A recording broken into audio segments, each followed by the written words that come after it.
YCP నేతల భూ కబ్జాలపై ధైర్యంగా ఫిర్యాదు చేయండి. వారిపై చర్యలు తీసుకునే బాధ్యత తెలుగుదేశం ప్రభుత్వం తీసుకుంటుందని రెవెన్యూ సదస్సుల సందర్భంగా ఎమ్మెల్యే దగ్గుపాటి పేర్కొన్నారు. అనంతపురం అర్బన్ నియోజకవర్గంలో వైసీపీ నాయకుల భూ కబ్జాలకు బలైన బాధితులు ఎవరైనా సరే ధైర్యంగా ఫిర్యాదు చేయవచ్చని, వారిపై తగిన చర్యలు తీసుకుంటామన్నారు. అనంతపురం రూరల్ గ్రామ పంచాయతీ కార్యాలయంలో జరిగిన రెవెన్యూ సదస్సులో ఆయన పాల్గొన్నారు. ఈ కార్యక్రమంలో జాయింట్ కలెక్టర్ శివనారాయణ శర్మ, తహసీల్దార్తో పాటు ఇతర రెవెన్యూ అధికారులు పాల్గొన్నారు.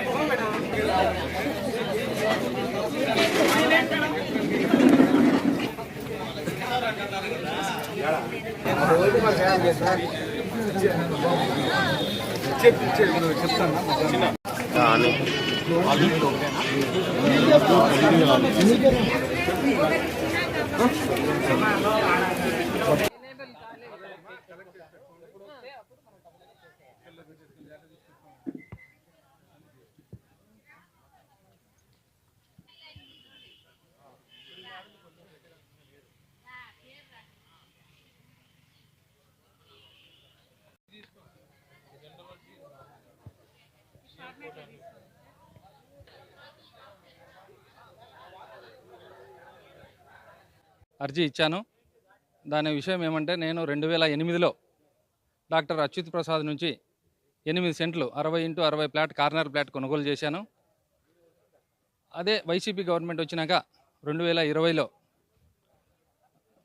నవంబర్లో మా ఫ్లాట్స్ అన్నింటినీ డబుల్ రిజిస్ట్రేషన్ చేశారు వైసీపీ వాళ్ళు. అప్పటి నుంచి ఇప్పటి వరకు పోరాడుతూనే ఉన్నాము, కానీ అది ఒక కొలిక్కి రాలేదు. ఈరోజు చంద్రబాబు నాయుడు ఇచ్చిన కార్యక్రమంతో ఇది మా ఫ్లాట్ మాకు వస్తుందని మేము ఆశతో ఉన్నాం. మా పేరు P Maheswararao, state bank colony, Anantapuram.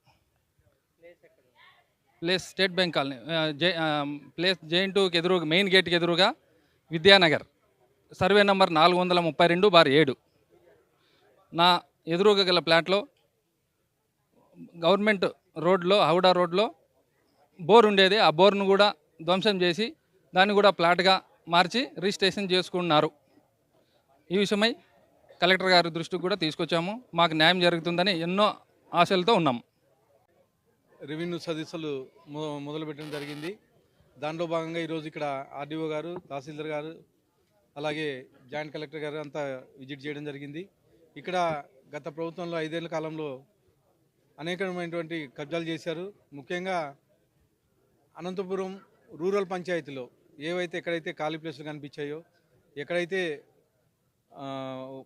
ఓనర్లు దగ్గర లేకుండా ఉండేటివన్నీ కబ్జా చేశారని చెప్పేసి గత 5 నెలల నుంచి మా దృష్టికి వచ్చింది. అవి ప్రజలు ఇక్కడ తీసుకొచ్చి ఇవ్వడం జరుగుతూ ఉంది. దానిని ఖచ్చితంగా మా ప్రభుత్వం దృష్టికి తీసుకెళ్ళి ఏవైతే సమస్యలు ఉన్నాయో దాన్ని సాల్వ్ చేసే విధంగా ఈ రెవెన్యూ సదస్సులో చేయడం జరుగుతుందని చెప్పి తెలియజేస్తా ఉన్నాను. ఈరోజు నుంచి ప్రతి పంచాయతీలోనూ అలాగే అర్బన్ దీంట్లోనూ రెవెన్యూ సదస్సులు కంటిన్యూగా ఉంటాయి. ఈ రెవెన్యూ సదస్సులో ఏవైతే భూమి సమస్యలు ఉన్నాయో అవన్నీ పరిష్కారం వైపు తీసుకెళ్తామని చెప్పేసి తెలియజేస్తాం.